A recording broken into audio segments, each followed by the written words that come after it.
on va laisser la Coupe du Cameroun pour parler d'autre chose. Hein. On l'a dit, on va à la découverte d'une discipline peu connue au Cameroun, mais qui a du succès à l'international. C'est le Mongogol. Plantons le décor. Make a break dance.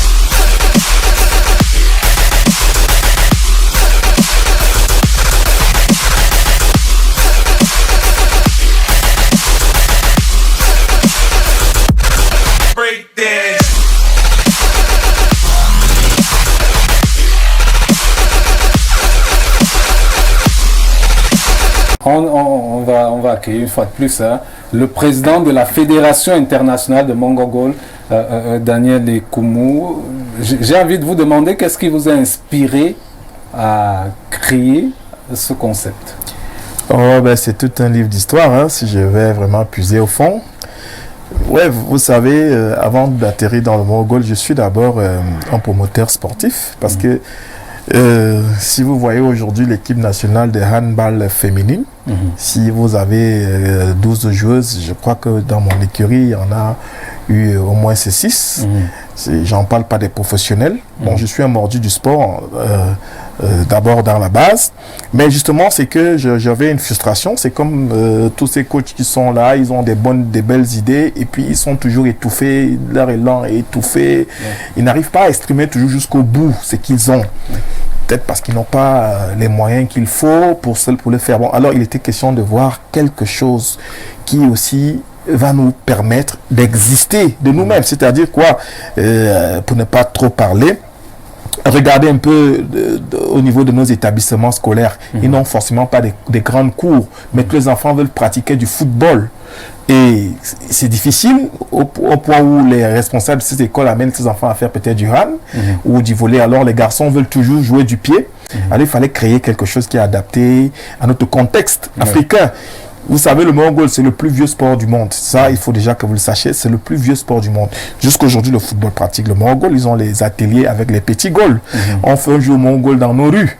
N'est-ce pas, les gars, même si on peut mettre 2 cailloux, on mettait les sacs quand on rentrait des classes, des sacs et tout. Donc, ça dit selon l'espace, on adapte et puis on mettait un règle. Sauf que là, c'est codifié. C'est une discipline de compétition de haut niveau. Donc, grosso modo, c'était d'avoir un maître in Cameroun, un maître in Afrique.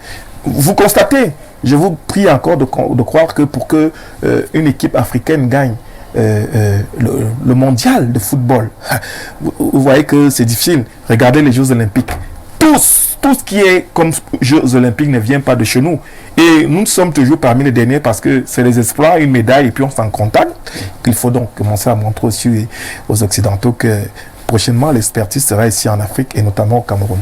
Alors, cette discipline à l'international est véritablement valorisée. On était encore du côté de la Tunisie. C'est un art là-bas. Mais au Cameroun, ça peine encore. Qu'est-ce qui cause problème? On a des changements d'exécutifs. C'est quoi le problème? On n'en peut plus. Bon, vous savez, c'est une question de vision. Nous, les jeunes Camerounais, on aime la facilité, on aime le tout cuit.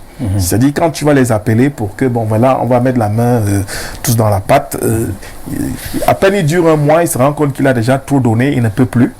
Bon, et puis il y a une dynamique, il ne faut pas la laisser. Bon, notamment au Cameroun, c'est comme à l'image de mon pays. Lorsque il n'y a pas que la Tunisie d'ailleurs. Lorsque le Mongol sort du Cameroun, je ne sais pas, je suis comme un roi. Ça semble ironique. Ça dit quand on vous présente Guy Daniel Ekoumou, président de la Fédération internationale Mongol internationale. C'est comme si ça n'a pas sa valeur. Mais c'est quand tu sors de ce pays que tu comprends que tu as quelque chose en main. C'est rang d'Infantino, c'est rang de ceci. Sauf que je suis fondateur d'une discipline sportive. Ça devrait être quelque chose où ça interpelle les pouvoirs publics, ça interpelle les autorités, ça interpelle tous les grands acteurs sportifs de l'Afrique d'abord et du Cameroun en particulier. Ça ne devrait pas rester juste des appellations, juste des appréciations vagues sur les réseaux sociaux et tout. Il faut venir toucher du doigt. Nous n'en demandons même pas grand-chose à l'État. Il faut nous accompagner. Il y a l'expertise technique, ils ont des cadres, des PS là-bas, ils ont tout ce qu'il faut pour que du doigt, on touche la chose. Est-ce qu'elle est vendable? Est-ce qu'elle c'est papable? Est-ce que c'est bancable? Est-ce que ça ouvre des portes? Est-ce que ça vend bien le Cameroun? C'est tout ça. D'accord. Alors, on va voir comment s'agence un stade de Mongogol vu de l'extérieur, mais également vu de l'intérieur. D'accord.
Voilà, c'était la confection d'un stade de Mongogol. Est-ce que vous pouvez un peu nous expliquer le dispositif, comment on joue à combien, ça se joue à combien, comment on se dispose sur le terrain?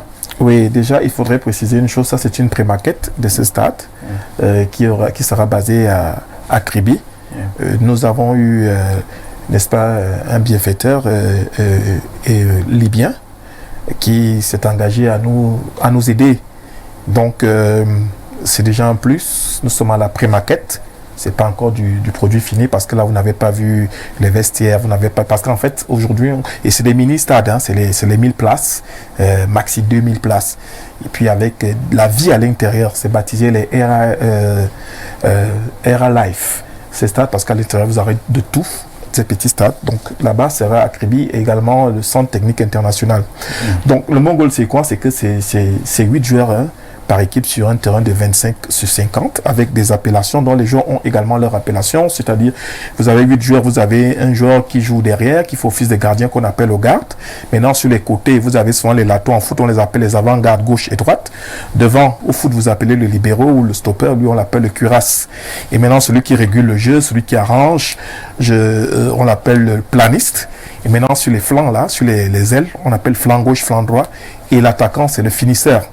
Donc avec des zones bien interdites parce que ça s'apparente un peu à des sports de main, avec des règles telles que vous avez une zone franche, comme vous voyez au handball, il y a ce qu'on appelle les cistes, où il n'y a que le gardien qui entre.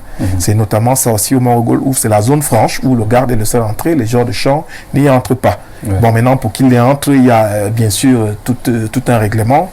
Et parce que vous vous souvenez, vous, quand on joue au couloir, aux Zoroba, au quartier, il y a celui-là qui part toujours rester dans les gaules et qui empêche le spectacle. Il va dormir, donc tout est codifié, il ne va plus rester là-bas, il ne reste plus là-bas, n'importe comment. Et quand il y est, même il y a un temps requis d'y rester dès que le ballon il est ressorti. Donc c'est un peu ça, en grosso modo, la particularité du Mongol. D'accord. Vous participerez à un tournoi, la Business Cup, ce sera du côté de la Tunisie. Est-ce qu'on peut avoir les dates? Oui, c'est du 8 au 13 septembre, c'est dans un mois environ. En fait, il faut dire que pourquoi la Tunisie? Parce que après le tournoi des 4 nations que vous avez essayé de voir là, les Tunisiens, notamment par l'ex-ministre des Sports de là-bas, ils ont été vraiment flattés. Et ils ont même demandé à ce que le siège de la Confédération africaine s'implante là-bas. Mais malheureusement, quand vous suivez un peu l'actualité en Tunisie, il y a eu beaucoup de bouleversements au niveau du gouvernement. Là-bas, le ministre n'est plus en place. Donc, il y a certains accords qui devraient être ficelés avant. Bon, voilà aussi pourquoi ils ont insisté qu'on revienne, peut-être pour nous également, c'est qu'on n'avait pas ficelé à cause du Covid. Et la Tunisie aussi a la plateforme que nous recherchons parce qu'ils ont des stades adaptés à ce sport. Vraiment, il faut le dire. J'ai été bluffé. C'est vrai, on a aussi été à Casablanca, on a été aussi en Turquie, mais je dis, c'est les Tunisiens qui ont vraiment manifesté l'envie de faire voir ce sport se développer chez eux.